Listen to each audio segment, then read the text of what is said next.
আৰু চবেই তাৰপিছত একদম লাজকে মনে মনে বহি থাকে কিয় বাৰু ইমান সুন্দৰ এটা অনুষ্ঠান আৰু একদম সকলোৰে মনবিলাক ইমান ভাল হৈ আছে ইমান বিহুৰ বতৰ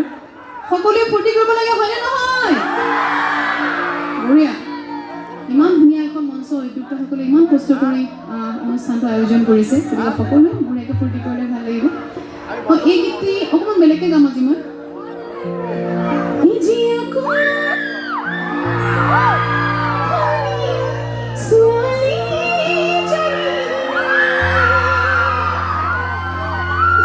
ধুনীয়া ছোৱালী আছে নে নাই ল'ৰাবিলাকক সুধিছোঁ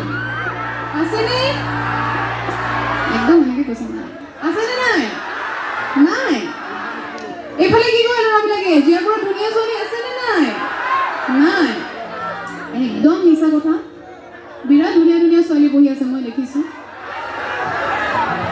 নাই তোমালোকৰ ভাল লগা কেইজনী অহা নাই চাগে তেনেকুৱাই হ'ব কথাটো আজি এই গীতটো জীয়াপুৰৰ গোটেই ছোৱালীবিলাকৰ কাৰণে গাইছোঁ দেই ল'ৰাবিলাকেতো বিৰাট ধুনীয়াকৈ ফূৰ্তি কৰি আছে এইবাৰ ছোৱালীবিলাকে কৰিব লাগিব হ'বনে নাই বঢ়িয়া